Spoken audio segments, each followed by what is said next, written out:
কারোর উপরে কোনো নির্যাতন না হয়, কাউকে যেন অকালে জীবন দিতে না হয়, কোনো মাকে যেন আমার মতো সন্তান হারাতে হতে না হয়, কোনো মা তার সকল আশাকাঙ্ক্ষার জন্য চিরতরে যেন কবরস্থানে দিয়ে না দেয়, কোনো ভাই যেন তার ছোট ভাইয়ের আশাকাঙ্ক্ষাকে জীবনে মাটির নিচে না দিয়ে দেয়। আমি সেই মা হিসেবে আমি আপনার সবাইকে অনুরোধ করব যে আপনারা প্রত্যেকটা ছাত্রকে আপনারা আপনাদের নিজেদের সন্তানের মতো দেখেন, তাদের প্রতি আপনারা আপনাদের দায়িত্ব পালন করেন। এটাই আমি শুধু আজকের রায়ে আমি, আমার পুরো পরিবার, সেই সাথে আমি জানি আমার এলাকাবাসী, দেশবাসী সবাই সন্তুষ্ট। এই রায়ের প্রতি আমরা সবাই সন্তুষ্ট, আর আমরা চাই যে দ্রুত সময়ের মধ্যে এই রায়টা কার্যকরী করা হোক। পূর্বের 3 জন আসামি পলাতক ছিলেন, ওই 3 জন, এবং 5ই আগস্টের পরে একজন পলাইছে, সবাই আপনারা জানেন। আমরা হয়তো এই যখন আজকে যে রায় হলো তার যখন আপিল শুনানি চলছিল শেষ দিনে আমরা জানতে পারছি যে 5ই আগস্টের পরে একজন আসামি পালাইছে জেমি নামে। তা আমরা এই বর্তমান আইন প্রশাসন যারা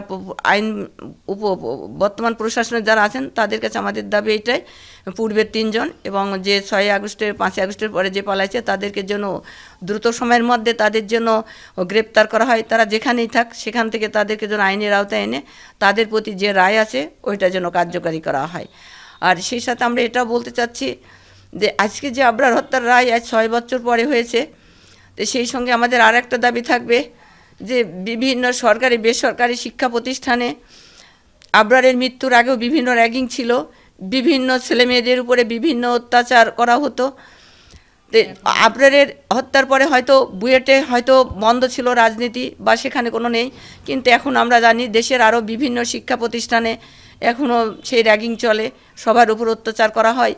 তো এখন সরকারি বেসরকারি সকল শিক্ষা প্রতিষ্ঠানের যারা প্রশাসনের দায়িত্বে আছেন এবং যে সমস্ত যাদেরকে বলা হয় মানুষ শিক্ষার কারিগর, তারা ওখানে যে মানুষ শিক্ষার কারিগর হিসাবে আছেন, তাদের কাছে আমাদের অনুরোধ থাকবে যে আবরার যেমন আমার সন্তান, আজকে আবরারের জন্য আমার সারা দেশবাসী কষ্ট পাচ্ছে, তাদের তাদের সমস্ত কষ্টের সময়, আবরারের কষ্টের সময় এদেশের সাধারণ জনগণ, সাংবাদিক, আইনজীবী, প্রশাসনে যারা আসেন সবাই, সাধারণ ছাত্র সবাই যেমন সাথে ছিলেন, আমি তাদের সাথে করেই বলতে চাই যে সবাই এক আবরারের মা হিসাবে আমি সবার কাছে বলতে চাচ্ছি, সবার পক্ষ থেকে বলতে চাচ্ছি যেন কোনো শিক্ষা প্রতিষ্ঠানে যেন আর এই রকম কোনো কারোর উপরে কোনো নির্মম অত্যাচার নির্যাতনের শিকার হতে হয় না, কারোর উপর কোনো র্যাগিং না হয়, কোনো রাজনীতির কোনো দল যেন না থাকে, যাতে রাজনীতি থাকলেই সেখানে অত্যাচার হবে, ছেলেমেয়েরা নিপীড়িত হবে, নির্যাতিত হবে।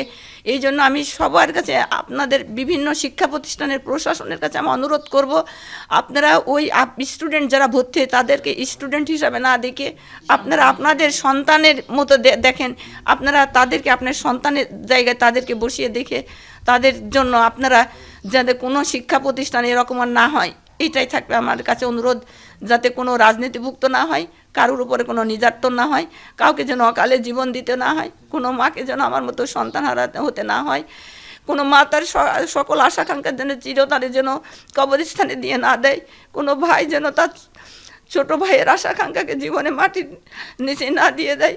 আমি সেই মা হিসেবে আমি আপনার সবাইকে অনুরোধ করব যে আপনারা প্রত্যেকটা ছাত্রকে আপনারা আপনাদের নিজেদের সন্তানের মতো দেখেন, তাদের প্রতি আপনারা আপনাদের দায়িত্ব পালন করেন। এটাই আমি শুধু মা হিসাবে, সারা ছাত্রদের মা হিসাবে আমি সবার কাছে, সব শিক্ষা প্রতিষ্ঠানের কাছে যারা প্রশাসনে আসেন তাদের কাছে অনুরোধ করব আপনারা এইগুলো কার্যকরী করেন। কোনো শিক্ষা প্রতিষ্ঠানের জন্য আর আমার আবরারের মতো কাউকে জীবন দিতে না হয়, কারোর উপর যেন এইভাবে অমানবিক অত্যাচার না হয়, আপনারা অন্তত পক্ষে একজন পিতা হিসাবে সবার কাছে দেখেন। আমি এটাই আপনাদের কাছে অনুরোধ করব। জয় মা সন্তান হারাছে, সেই শুধু বোঝে সন্তান হারানোর কী কষ্ট। কারণ আমরা অনেকে জানি পিতা মাতা যখন বয়স হয় চলে যায়, আমরা জানি এটা আমাদেরকে মানসিকভাবে মেনে নিতে হয় যে বাবা মা মারা যাচ্ছেন, তাদের বয়স হয়ে যাবেন। কিন্তু যখন পিতা মাতার সামনে একজন সন্তান চলে যায় তখন এটা কখনোই মানা যায় না, কারণ সন্তান আর পিতামাতা হারানো কষ্ট অনেক দূরত্ব। কারণ পিতা হারানো বা মা হারানো আমাদের এটাই থাকে যে তাদের বয়স হতে তারা চলে যাবে, কিন্তু একজন মায়ের সামনে যখন একটা সন্তান চলে যায় তখন মা এটা বুঝতে পারে না। মা তো জানে যে সন্তান তো আমি আছি, কেন সে চলে যাবে, কোনো মা চায় না। আর বিশেষ করে যে আবরারের মতো কেউ এত নির্মমভাবে নিষ্ঠুর হত্যা শিকার হয়, তখন তো সেই মা ভুলতে পারে না। কারণ আমরা জানি মৃত্যু মানুষের আসবেই, কারণ এটা অবধারিত, এটা কারোর কোনো হাত নেই, কারণ মহান রাব্বুল আলামিন যা লিখছে হবে। কিন্তু তবু চাই সেই মৃত্যুগুলো তো স্বাভাবিক হতে হয়। কারণ এই যে আমার আবরারকে যে 6 ঘন্টা ধরে এত নির্মম নিষ্ঠুরভাবে হত্যা করা হয়েছে, তার আগেও বিভিন্ন শিক্ষা প্রতিষ্ঠানে এইভাবে অনেক ছেলে মেয়েদের উপরে এইভাবে নির্মমভাবে অত্যাচার করা হয়েছে। তো এখন আমি চাই যে আমার আবরার হত্যার মধ্যে দিয়ে যেন এই নির্মম, এই যে মানুষের উপরে, ছেলে মেয়েদের উপরে বিভিন্ন শিক্ষা প্রতিষ্ঠানে যে নির্যাতন হয়, এই আবরারের হত্যার মধ্যে দিয়ে যে এটার জন্য এখানে সমাপ্তি ঘটে, এর জন্য পুনরাবৃত্তি না ঘটে কোনো শিক্ষা প্রতিষ্ঠানে, এইটাই আমি সবার কাছে অনুরোধ করব।